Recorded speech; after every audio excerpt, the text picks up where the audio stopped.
All right, the FDA has just approved a groundbreaking new drug to help prevent HIV, and research shows it is 99.9% effective. This comes as the Trump administration has cut several other research programs that experts say were on the cusp of actually developing an HIV vaccine.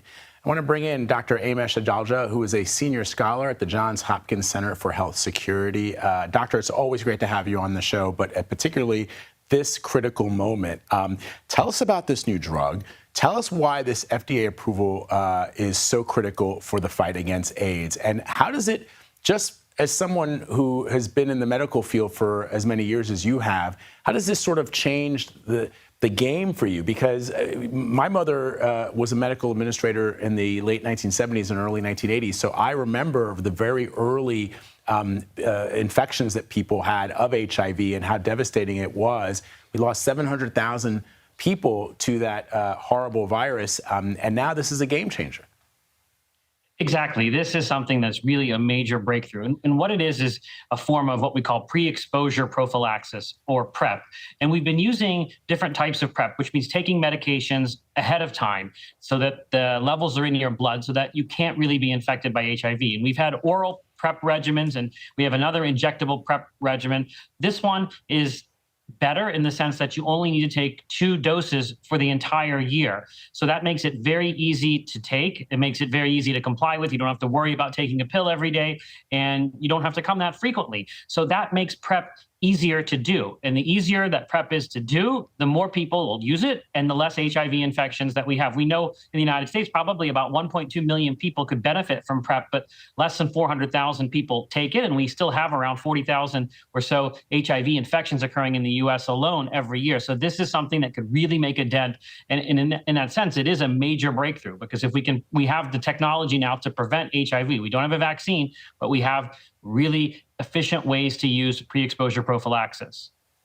So we just put up a graphic there that showed the cost. It's some $28,000 a year. And I guess that would mean you'd have to pay that even if it's only 2 shots a year, or is that 28 grand for those 2 shots that you would need to protect yourself for the entire year? Now, you can clarify that, but we know that oftentimes when new medications come out, they are very expensive. I don't know what the insurance coverage is on this, but what does it mean for someone who perhaps might not be able to afford this cost?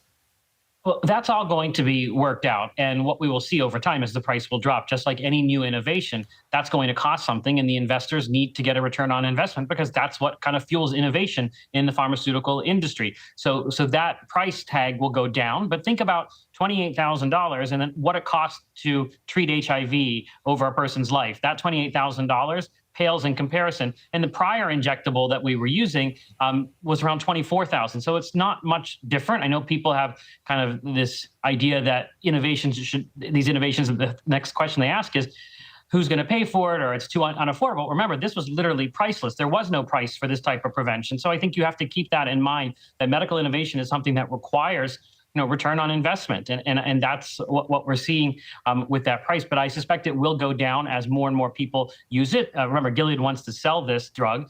So it's not as if they price it at a point where no one can buy it. They're going to price it at a place where they think that they will be able to make this an economically viable product.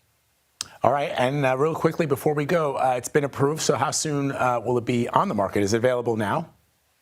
It is available now because it's also approved for the treatment of HIV in combination with other drugs, but there will be a new formulation, which I think you'll start to see probably in a couple of months. The marketing campaign will gear up, and the distribution campaign will gear up, and the insurance companies will work on how they're going to cover this. So I think it will be something that you'll see in that formulation as PrEP in the next couple of months in the United States. And it will be, an exciting new avenue for HIV prevention. It is such a remarkable new development in this fight against HIV, Doctor. It should sort of be leading headlines across every major news organization, but because there's so much going on in the world, so much crazy, it's probably not getting the attention that it would have in a normal time. But thank you so much for joining us and breaking it down for us. We appreciate it. Sure. Thanks for having me.